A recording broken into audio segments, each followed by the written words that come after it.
말 나온 김에 김영현 전 장관 변호인들에 대해서 이제 징계가 예고가 돼 있죠. 이제 이진관 판사보다는 오히려 이재명 대통령을 비판하는데 이제 초점을 맞추는 것 같습니다. 영상을 좀 직접 보도록 하겠습니다.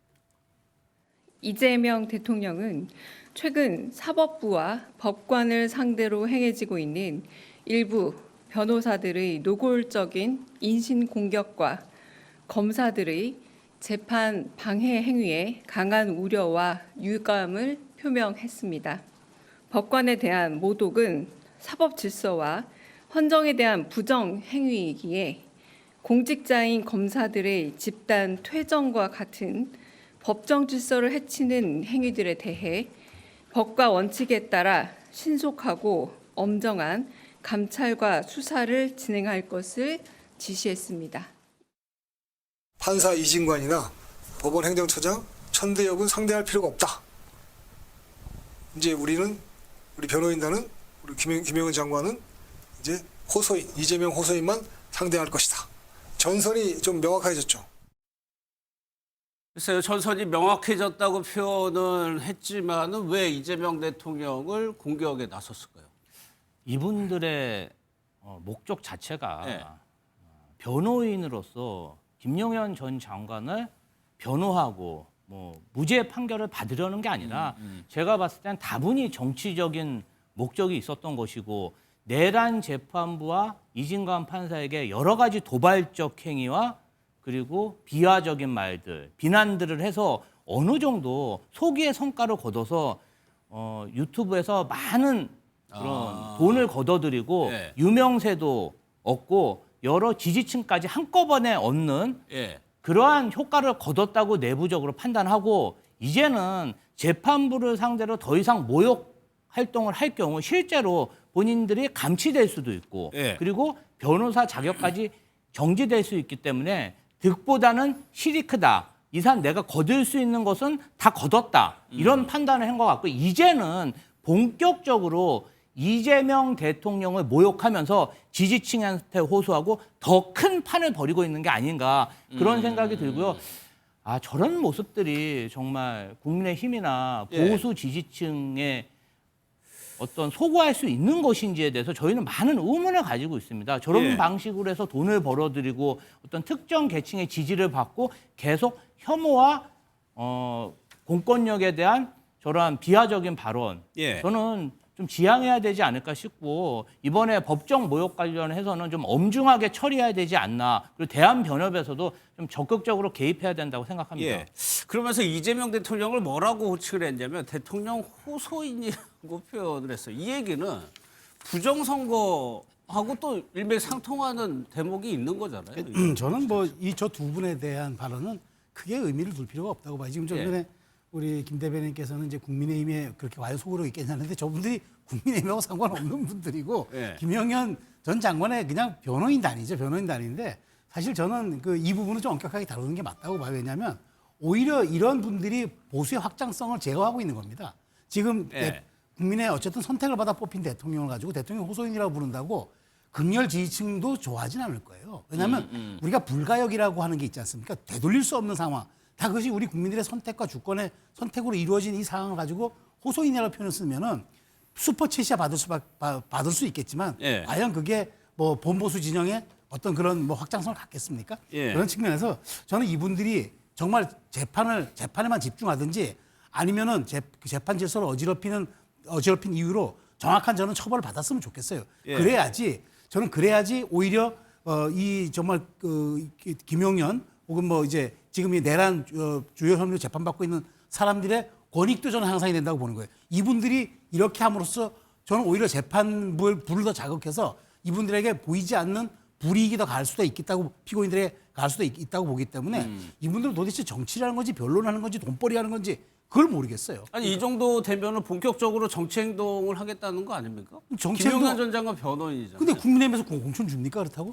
그건 아니잖아요. 그러니까 제가 보기에 정치를 한다는 게 저는 제가 돈벌이에 가까운 정치지 이거는 이렇다고 어느 정당에서 공당에서 과연 이렇게 얘기하는 사람을 줄 수가 있겠습니까? 아니 물론 간접적으로 연결이 되는 거겠죠. 정광훈 목사하고 이제 관련이 있다는 거죠. 네. 장동혁 대표가 정광훈 목사 포함해 그쪽 연대하겠다고 하니까 한 단계를 건너면 이렇게 또 점선으로 또 연결이 되는 상황이거든요. 그러니까 엄밀히 따지고 보면 이분들도 이렇게 했을 때 또 유튜버 정치의 또 그 일종의 그 약간 뭐랄까 광적인 선동을 통해서 혹시라도 또 본인들이 나중에 있는 각급 단위 선거에서 공천을 받을 수 있지 않을까라고 생각하는데 그게 오산이라는 거죠.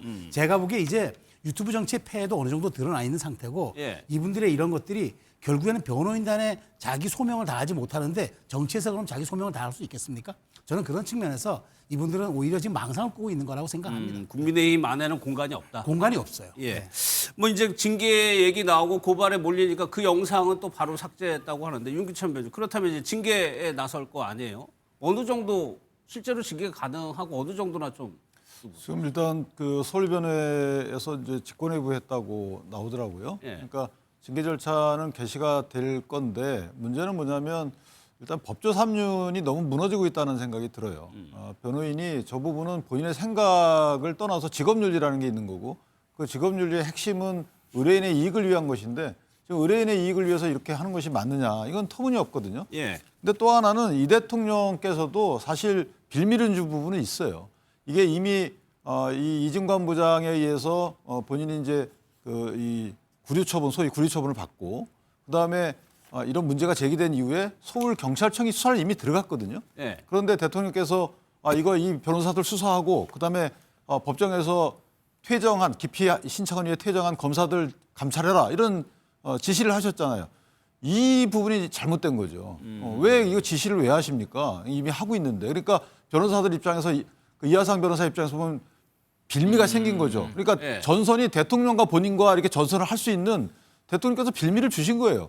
그 부분은 매우 부적절하죠. 이미 수사하고는 또 수사지휘를 소위 끼워 넣은 거잖아요. 예. 그래서 이 부분은 어쨌든 이하상 변호사 이런 행태는 이건 뭐 물론 납득되지 않고 이 부분은 상당히 문제가 되는 사안이지만 대통령께서 여기에 참전하시는 부분도 좀 이해가 안 간다. 이런 생각이 들어서 어쨌든 마지막으로 이 대통령께서 지금 사법부의 신뢰나 사법부의 어떤 질서를 위해서 질책을 하셨잖아요. 예. 근데 그렇다면 민주당의 이런 사법부를 흔드는 입법이나 여러 가지 언행에 대해서도 함께 말씀을 주셔야 되는 거죠.